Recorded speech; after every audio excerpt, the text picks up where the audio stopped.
Dan Fleyshman is the youngest founder of a publicly traded company. He is also an angel investor in 43 different companies and has a consistently #1 rated podcast for entrepreneurs called Money Mondays. But the thing about Dan that is impressive is his heart. Because all he wants to do with his impact is help other people. Dan Fleyshman, get up here. We're gonna have a conversation, my friend. There you go. Sick and tired of the voice inside my head. Never good enough, it's leaving me for dead. But perfection's just a game of make-believe. Hey, gotta break the pattern, find a new reprieve. Breaking the... Fire away. Hi, Dan. How's it going?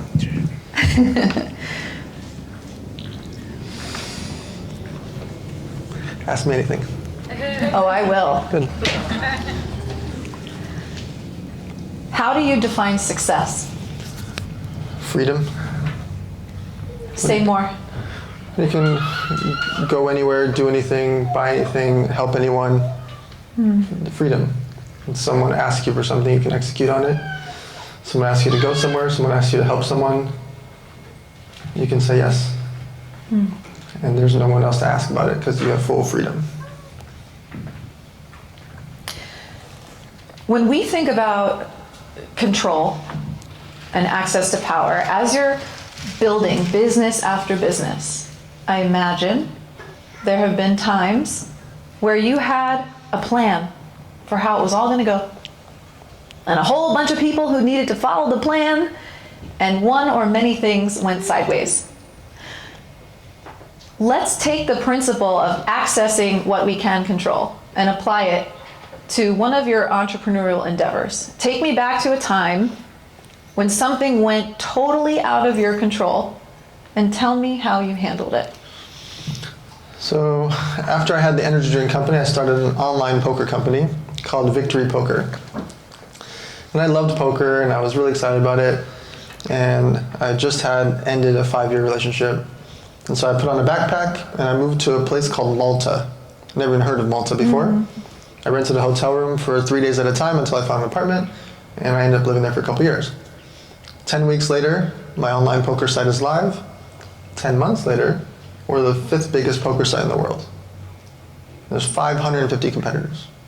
We're doing hundreds of thousands of dollars a week in net revenue with 5 employees. Sounds cool.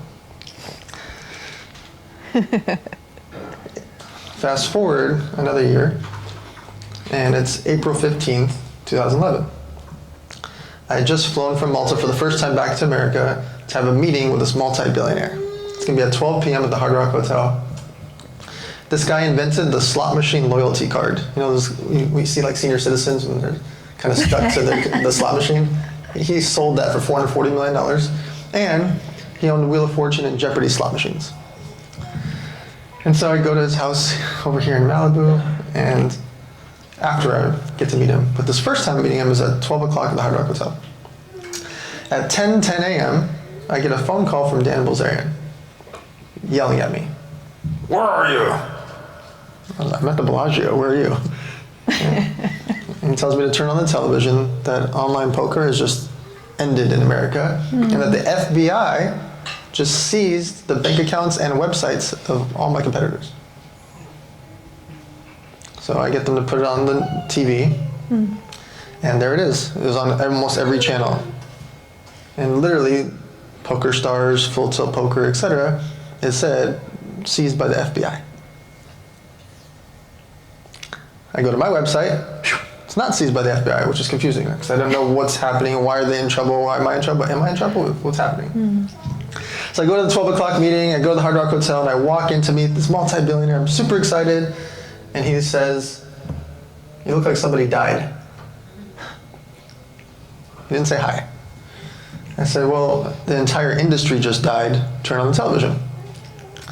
So he turns on the television and sees it immediately on ESPN, and he calls Steve Wynn on speakerphone.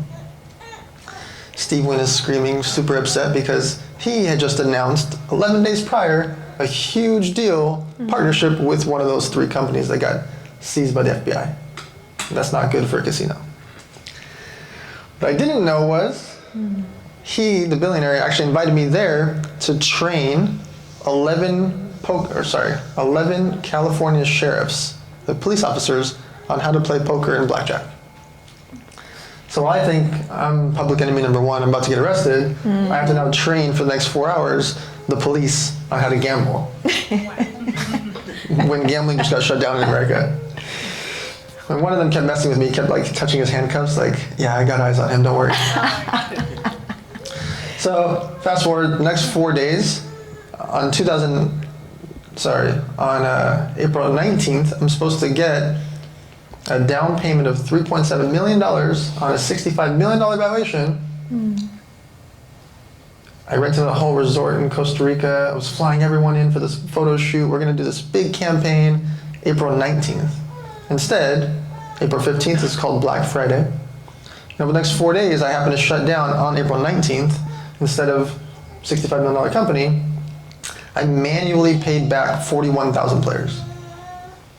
And then I had a decision to make. April 20th, the next day, what do I do with my life? My competitors are all now dead or in jail or fleeing the countries. And I'm the only one that paid everybody back, and there was a black eye on the market of poker. So I decided to shut down. It takes my competitors 3 years and 4 years afterwards to finally pay people back. Luckily that they did.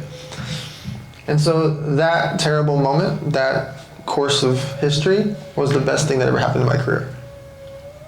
Because starting April 20th, I started my charity, which actually Marcella's here, who runs the charity back there. We started the charity, was that like 13 years ago, 14 years ago, called Model Citizen Fund. I started my social media agency, which I still run today, 13, 14 years later. I started my events, I started speaking. Everything in my life, everything in my career started from that moment. And the only reason I ever angel invested into the 43 companies you talked about is because I have PTSD. I don't want to have all my eggs in one basket ever again. I don't want to ever be invested in one company ever again because it got taken away from me. And I could sit and say, oh, well, it's the government, or it's their fault, or they were bad, and blah, blah. The scoreboard is a scoreboard. The company's gone. And so I never wanted to be in that situation again. And so every aspect of my life happened from the chaos. Take me into the inner working of your mind. So you're literally watching the house of cards collapse around you. There are so many people who would have no idea how to dig themselves out of that literal and figurative hole. What is the emotional space that you go to, and what are you saying to yourself to pivot and go, okay, that's completely out of my hands, now I'm going to do this? What is the self-talk? Don't sit on the floor and cry about it. It'd be really easy for me to, April 15th, 16th, 17th, 18th, and 19, to just cry or jump off a building or hide or cower or disappear. But by taking action, I did like 80 interviews, was posting all over social media, doing live calls, like, this is what's going on, I'm paying everybody back. Like, I wasn't even in trouble. I never got a phone call, I never got a letter, I wasn't in trouble. But by immersing myself into the steps to move forward, I didn't sit on the floor and cry about it. The same concept applies when you're breaking up with someone. You could sit on the floor and you have every reason to sit in your bedroom, close the door, and eat Cheetos and watch bad movies and cry for the next 4 days. Or you could go keep yourself active, go to the gym, go to work, go out, get back into the world, and you'll have a much different experience, and you'll get over someone much faster than giving them what they want, which is your misery, hiding in that room for 4 days. And so my whole life has been this concept of don't sit on the floor and cry about it, because bad stuff happens all the time. Every morning I wake up, I'm dealing with drama, employees, situations, partnerships. That person did this, the shipment didn't come here, that person owes you this, the vendor didn't do this. Like every morning is chaos. And I stay calm in the chaos because I know that it's coming, but I know it's all part of the process.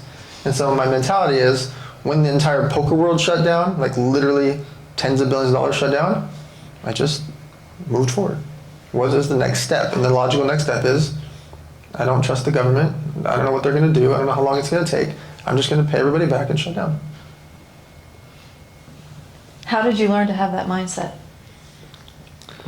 I realized like things that happen in business and personal life, none of it really matters compared to like, I had a lot of friends and family pass away. And so when things happen where it's loss of money or time or energy or, does it really matter in comparison to friends and family and people that die? And so I don't take the financial losses or emotional hurt or business things that happen. I don't say don't take it that seriously, but it's just not that serious in relativity to my 24-year-old friend that's dead, the 27-year-old friend that's dead, the 30-year-old friend that's dead. I have 39 different friends that have passed away. And so to me, it's like, if right now all of a sudden thunder struck down, I'm like, wow, we should clean this up and we should fix this and do this. Like, I would think about the process of how to fix it, not, oh my God, lightning just struck. I think it just came from the reality check of what's really important in life. I can relate to that. I think death gives people an opportunity to have urgency over how they're living, but not always. Some people fall back into their trauma and they just relive whatever the next punch is as evidence that it's not going to work out. Did you have a mentor growing up? Did you have a mom or dad, a coach that helped instill any of this in you when you were young? No, I was just outside. Like from morning till nighttime, I was just running around. And as soon as I was 17 and a half, I started my company. And it's kind of the concept of like, if you get thrown into a pool, you got to swim or die. And so I've just been swimming my whole life. There is no other option. I'm not going to stop. And the reason, like, from a time perspective, the reason I do so many different things and why I'm involved in so many different companies, events, and I just literally drove 6 hours to be here with you and I'm flying out. Like, I know how short my life is. And maybe 80 years or 100 years or 120 years sounds long, that's short too. But it also could be done tonight. And so I just very, very, very, very actively live my life to the fullest and do as many things as I can because I don't know when it's over. So then what's your relationship with stillness? What's that?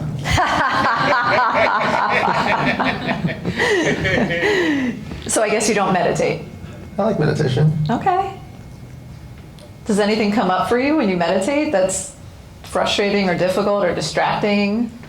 No, because I don't have, my phone's not there. I'm not thinking about my phone. The main thing with meditation, I used to do Kung Fu many, many years ago. And we would meditate in every session and, before or after class. And the whole main thing was focusing on the little white dot in front of you.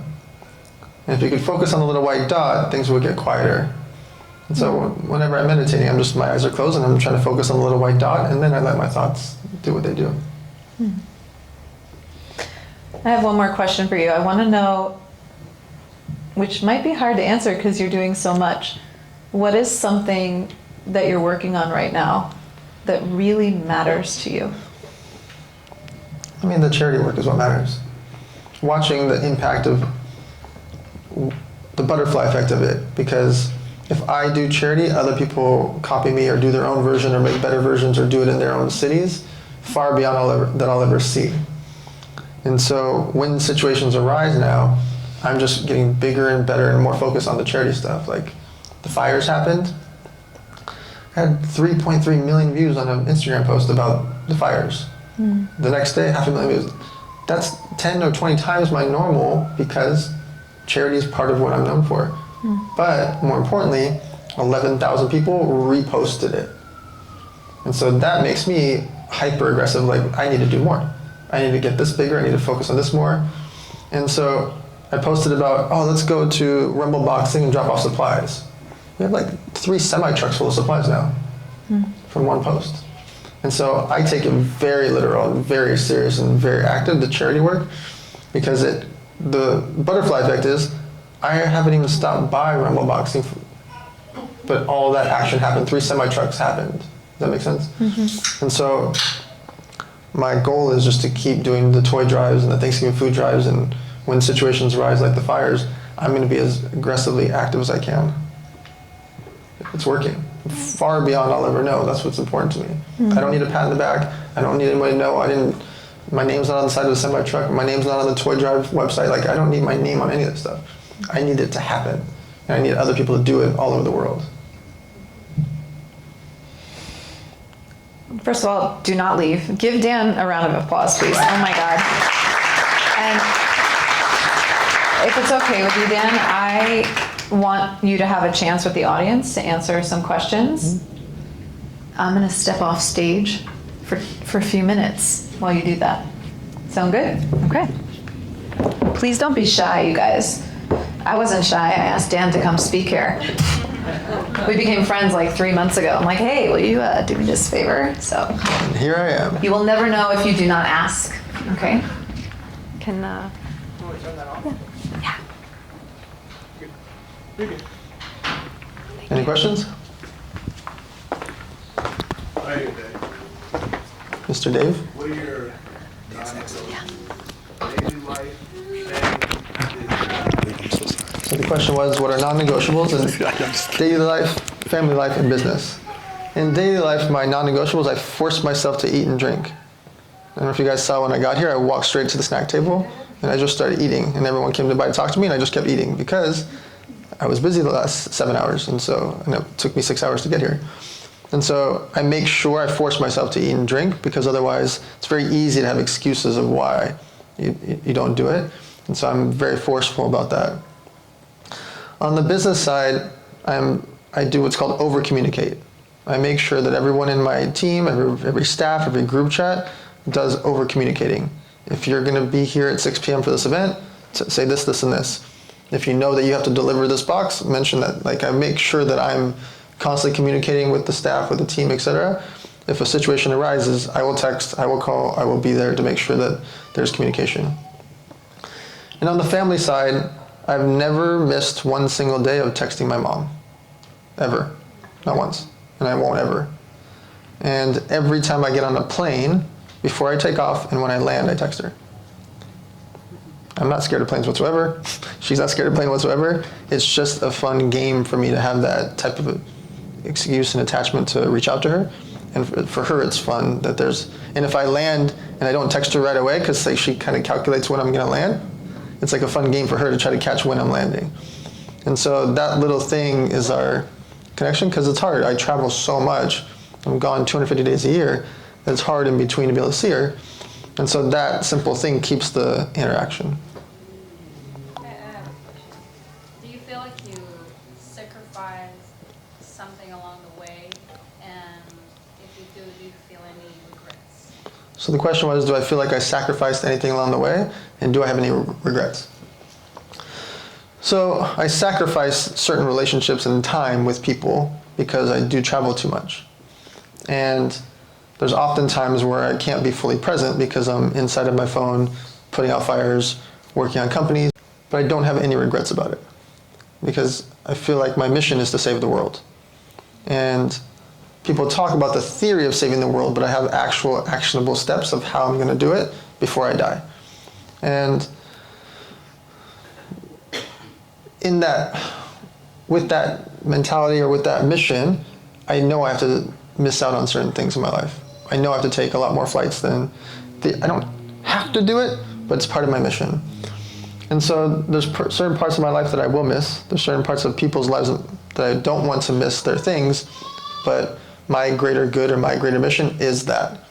And it's not me wanting to go hang out. It's not me wanting to go sit on the beach. It's not me wanting to do anything, but over and over and over, day after day after day, steps towards saving the world.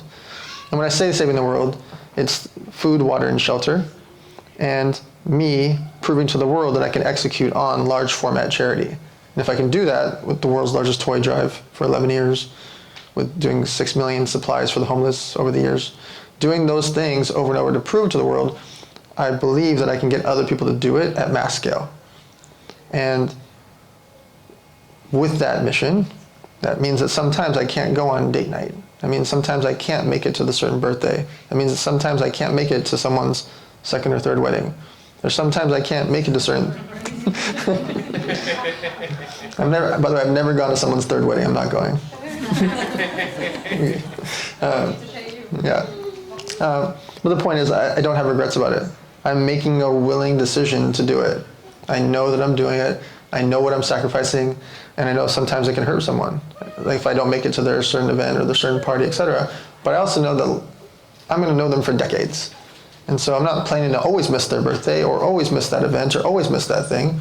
But in general, I know that if I have to go through an event or I have to go be at something or I have to immerse myself in something, I won't have any regret about it. I made a willing, full decision for it. What tools do you use or what mental tricks do you use to stay organized? And I mean, it sounds like you're insanely busy. So like, how do you keep from getting overwhelmed? Yep. So the question is, what tools do I use to handle all the chaos? It's actually one main thing. It's group chats. Every single thing I do in my life is a group chat. Every event, every charity, every party, every business, every investment, every deal, every partnership is literally a group chat, and they're named, so it's easy for me to find them. It's not just like I put Bruce and Dave in a group chat and they're, no, the group chat will be called Bruce and Dave so that I can find it, right? The reason for it is people have they can use ClickUp or Asana or all the fancy different platforms. Those are great for the team to use. I need to be on the group chats because I know there's a 99.9% chance that they saw it. In email threads and Asana and ClickUps and all the other things, people have excuses. Oh, I forgot to log in. They get back to it tomorrow or the next day. Wednesday becomes Friday. Friday becomes Monday. Not in group chats. In group chats, people know, and that's also why I like group chats, is that it adds accountability. If it's just a one-to-one chat, things can, but if there's 3 or 4 or 5 of us and you don't perform, guess what? Marcella saw it and Hannah saw it and Ray saw it and they know you didn't do it and they can thumbs up or thumbs down and they interact in the chat. If I do that in an email thread, it doesn't really have the same emotion. And so my entire life is based on group chats. And the follow-up is, how do you keep from getting overwhelmed with all the stuff? So the question about how to keep from getting overwhelmed is, I know what I'm signing up for. So how can I get mad at it? Like if I know that I'm signing up to be a part of a restaurant and then the chef quits, I'm part of a restaurant, and sometimes chefs quit. If I'm part of a construction thing and it's in Dallas, Texas, I can't get mad when it snows because sometimes it snows in Dallas, Texas. And so I know what I'm signing up for, and so I think it'd be cuckoo of me to get mad at things that I signed up for. And oftentimes people, they let other people have control of them mentally and emotionally. They allow them to do that because they're expecting them to change, and they're not going to change. I'll give you a real life example. If you're dating someone and dinner's 8 o'clock, and the last 6 times that you had Friday night date night, they showed up or were ready at 8:26, 8:42, 8:18, 8:52. At some point, you got to figure it out to lie to them and say it's 8 o'clock when it's really 9 o'clock. And make the reservation for 9 o'clock. But if you let them upset you when they're late 6 times in a row, at some point you got to realize that they're going to be late every time. I'm not saying to justify what they're doing, but at some point you got to realize that's who they are. And hopefully you can change them, hopefully you can fix them, but you're not going to. And so because of that, I don't get mad when that happens over and over and over. I just know without a shadow of a doubt, I'm not going to actually make the reservation for 8 o'clock. I'm going to actually make it for 9 o'clock. And I've seen it happen over and over and over and over, where people get upset with someone that does the same thing year after year after year after year. That's part of who they are. And it's unlikely that they're going to change who they are. And so you have to take back the control. And again, I'm not saying to be okay with what they're doing, but be realistic with that's the fact that they're going to keep doing it. You're very responsive, not reactive. When you feel a reaction come, because we all do, we're human, you know what you're getting yourself in for. This idea that you're in the pool, you're either going to drown or swim, starting at 17, so somehow you got this click. When that happens now, when you find yourself reactive, not responsive, how do you stop that trigger? So there are often times that people do things that would make you have a reaction. When I say calm in the chaos, that's exactly what I mean. Like, if there was a scenario right this second, I'm analyzing on how to fix the scenario rather than reacting to the scenario. If something happens where someone sends me a message that's like, whoa, where did that come from? Or very rude, or they're cursing, or they lied, or they got caught, or they did something wrong, or they screwed up, I don't text back 1 second later. I'm reading, I'm analyzing, and I'm processing. And it's almost like when Bruce teaches it, there's like a training when you're in an environment and there's a shooting or there's a intense thing, they call it an OODA loop. And you're basically observing the situation, making decisions, and then taking action. I do that in my real life. Whether it's a text message or an in-person, I'm observing the scenario and I'm not instantly reacting, because my instant reaction oftentimes won't be right. The instant reaction could be like, no, screw you. No, you're bad. No, you did this. No, it's very easy to want to instantly react, comparing to, why are they saying this? What do I do about it, and how do I fix it? Versus immediately attacking back, or immediately doing this, or immediately doing that. And that comes from experience. Real life example. You hear the famous quote about Mike Tyson, everyone has a plan until they get punched in the face. You ever notice when people are boxing and they get punched in the face over and over, they actually look pretty calm. You know why? Because for 26 years, since they were 9 years old, they got punched in the face. So when that moment happens, they're not surprised about it. They're not surprised about it in a street fight. They're not surprised about it in the ring.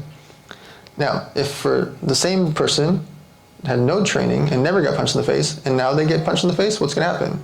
Extreme shock. Extreme shock.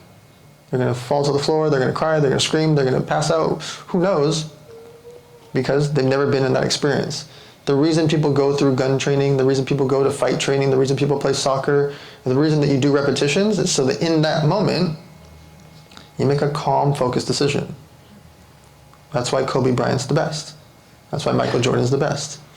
They practiced 10,000 times, and they did it way more than anybody else, over and over and over. 2 weeks ago, we had dinner with Michael Phelps, and he was talking, and he said this line that was burned in my head. And he said, I never missed a practice once. And when any of my competitors missed even 1 or 2 days, that means they were 2 or 3 days behind me. And because I did the same thing for 25 years of my life, those days added up. And that's why he's the most decorated athlete of all time. Because in that pool, when he is swimming, he knows every action, every reaction, every water drop. He's calm and focused every moment throughout the entire process. The same way a Kobe Bryant, a Michael Jordan, or a police officer in a shooting. They've been through the practice part of it. And so I've just immersed myself in studying everything I can about the business, the situation, the people. I try to understand those things in my life so that when something arises, I can be calm in the chaos. You must know that 10,000-hour Harvard study. Yes, absolutely. Yeah, it's a great study. You would love that book. Any other questions? How do you decide what companies you invest in? Like, what are your criteria? Yep. The very, very first thing is people. I have to bet on the person because we're effectively getting married business-wise. Most companies exit in 5 to 7 years. And so we're not like casually dating, we're in it. Like we're in a long-term relationship if I invest into your company. So So I have to want to invest in that person. I have to like that person enough to be able to go to lunch or dinner.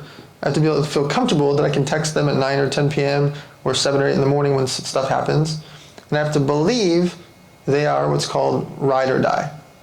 They actually care about that thing. If it's just a product that's interchangeable, I won't invest in them. Like if it's just a business of selling these chairs, they could easily be swayed. They don't really care if it goes bankrupt. If it doesn't work out, they'll go do something else. Now, the difference is if these chairs were biodegradable and saved the planet and did something, something magical and something that they cared about, that would be much different. Because I know that they are ride or die. They care about these chairs and they care about what they do for the environment, etc. And so the person is the very first thing. I need to have someone that when something goes right, something goes wrong, they are ride or die. Because no matter what happens, no matter how good the company is, bad stuff's going to happen. And I need to know that person's going to be in it for the long run. The next thing is, on the product brand or service, does anybody care? Here's the thing. People vote with their wallets. They will tell you if they care, if they would actually buy it. It's very different than your grandma supporting you or your Facebook friends saying, yeah, I'd buy that. I'd buy that is not the same thing as them buying it, swiping a credit card. And will someone buy it when you're not there? Like out in the wild, will your product, brand, or service sell when you're not pitching it? Because if you can't do that, it's not scalable. It's not scalable past you. So it has to be a product, brand, or service that can be sold far beyond the person, far beyond the face of that business. The next thing is, how big is the market? And I don't need everything to be a grand slam or some huge thing. There's plenty of times I do small investments into something that's never going to be that big, just to be part of the game or because I like that business or that I like that person. But how big is the market for that thing? That'll also determine what I'm investing and what I'm hoping to happen. And the last thing is, can they back it up? Can they get by what I call the 4 horsemen? My lawyer, my accountant, my CEO, and an advisor. If they can get past those 4 people, I want to invest. And why those 4 people? The lawyer checks on what they said. They said, oh yeah, I've got these microphones and I sold them into Walmart. And then the lawyer says, okay, show me the purchase order. Well, I met the buyer at Walmart at a party and he said he was going to buy it. Very different than actually being in a purchase order. The accountant, because they can back up the financials. You said you did $1 million in sales. You did $600,000. Where's the disconnect? Oh, well, we're going to get a purchase order. No. That's not real. That's not sales yet until they paid you. And so those people, and my CEO is just to overlook and see what I don't see. And an advisor is someone that has no financial interest in it that can look at it completely different from me. There's a famous saying, or at least it's famous to me because I say it all the time. You can't see the picture when you're inside of the frame. And so if this entrepreneur is sitting here and I'm so in it, and I love this entrepreneur, she's amazing, blah, blah, blah, blah, I need a different person. I need a different set of eyeballs to look at it. And they'd be like, well, by the way, did you know that this, and this? Or, by the way, like, their competitors do this. I need someone else. Because I might love the entrepreneur, but I need other eyes on it. So those are the 4 things. The person, the product, the market, and can they back it up? Any other questions? Can I ask a selfish piggyback question on that? Sure. When in Atlanta, I heard you on stage say that you wouldn't invest in restaurants until the 18th restaurant. You want the 17th first because you want them to work out all the kinks with everything. Do you mind expanding on that a little bit? I'm a restaurateur. Sure. So restaurant number 1 is super, super high risk. Restaurant number 5 and 8 and 12, etc., still have some risk to it, but it gets lower and lower and lower, and here's why.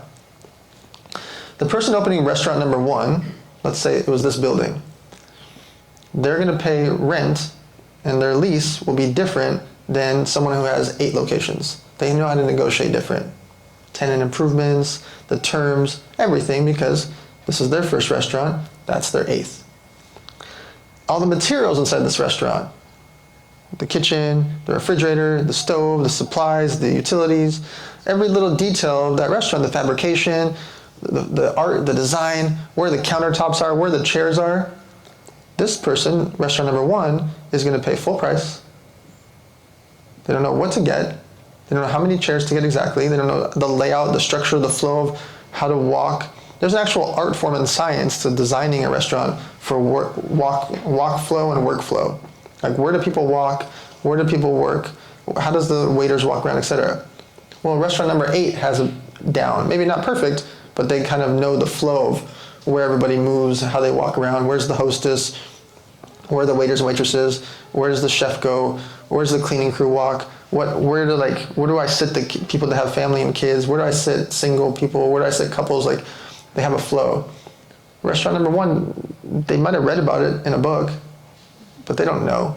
They don't know how families sit. They don't know that sometimes people have strollers and they should actually, don't make your 4-top chair here, make your 4-top in the corner. Like, they don't know.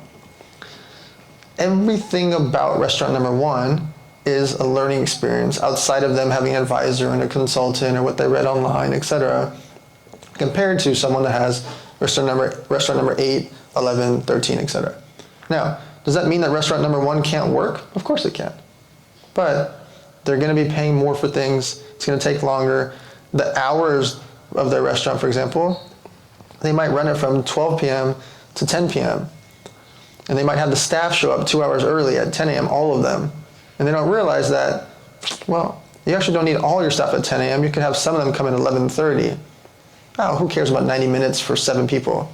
Well, 90 minutes for 7 people at $20 an hour, times that by 7 is $140 an hour, and it's an hour and a half, so it's actually $200. Do the math real quick.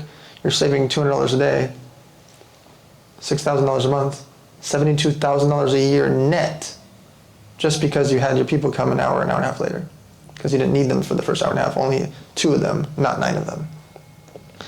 And then at the end of the shift, you have everyone staying and everyone doing cleanup, and you're paying, again, $20 an hour, times that by those 9 people, it's $180 an hour, when you could have 2 people come for a cleaning crew and handle the whole situation and let those people go. Why does that matter? $200 a day, $6,000 a month, $72,000 net. Most restaurants work off of 12 to 18% margins.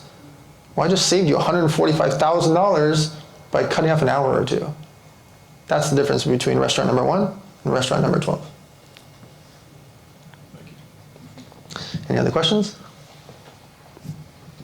Who do you look up to?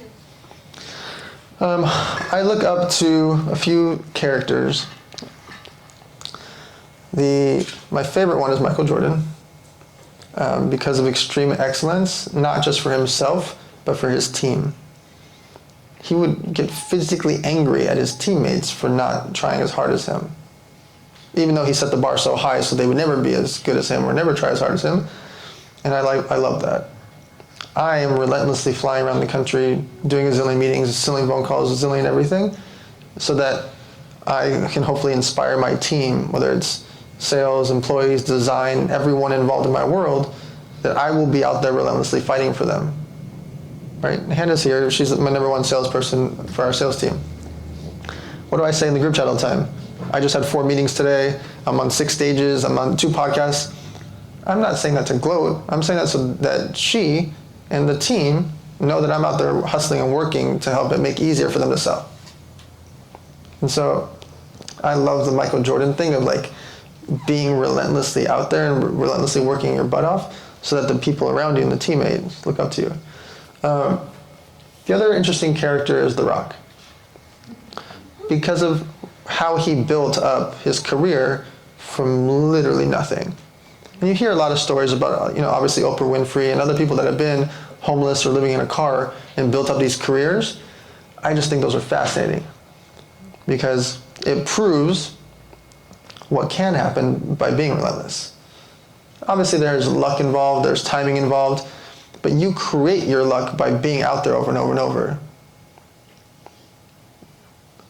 There's a huge difference of someone that wants to become famous or wants to become a TV star or wants to become like Oprah versus Oprah and The Rock, who literally The Rock was, out there wrestling for $10, basically, like doing whatever he had to do to get on.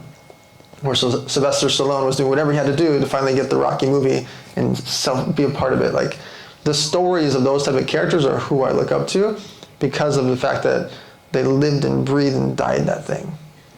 And they created their own luck by sheer will and grit and a bit of insanity, if you really think about it, for some of them. Like, for Sylvester Stallone to basically turn down deals to get his movie deal, like, it's crazy. But look at him now. For what The Rock did and what Oprah did and Tyler Perry and some of these people that have built these stories from being homeless to billionaires, that's what I look up to. And I love studying humans, of what they do and what they build, the good, bad, and ugly. Even when things go bad, I'm studying why, who, what happened. Because we've all watched it, we've seen the rise and fall of different characters. And obviously the final one is Elon Musk. There's no one in human history in the past, present, or future that will do more for society. No matter what people say about him or think that he's quirky or he's doing weird things, yeah. The guy's running 5 separate multi-billion-dollar companies at the exact same time and still tweeting 80 times a day. So he's going to have some weird parts to him, and that's okay.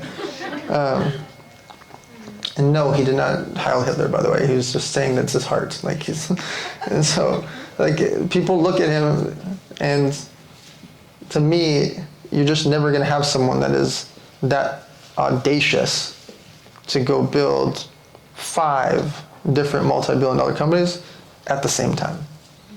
And he's not done yet, obviously.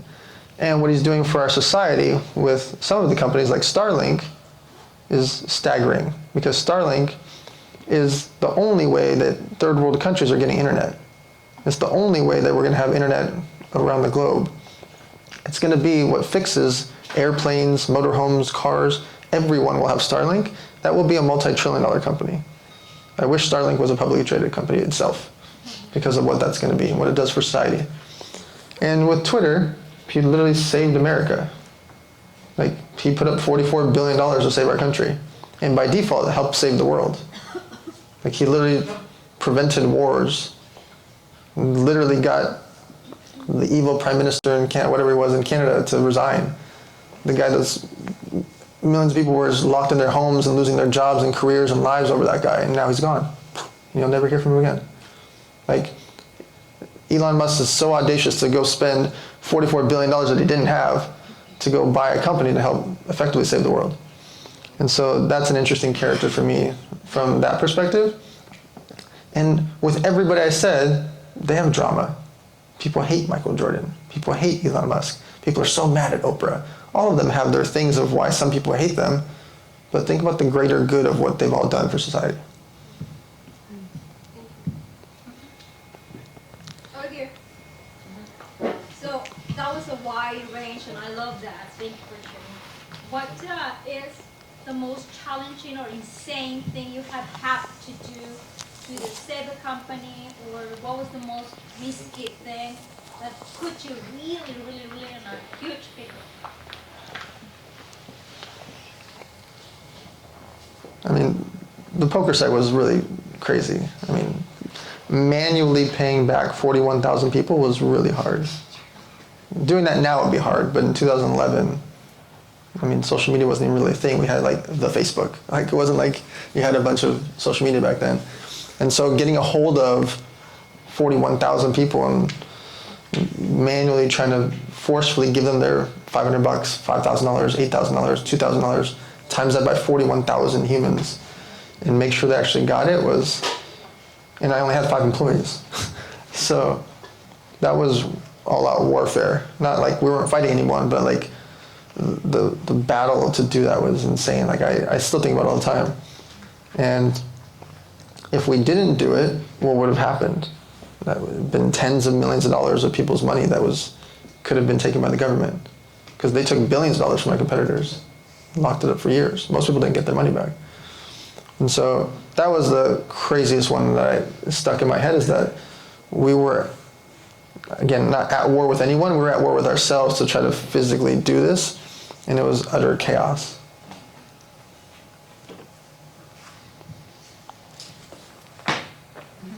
Did I stall long enough? You good? You were epic. Everybody give it up for Dan.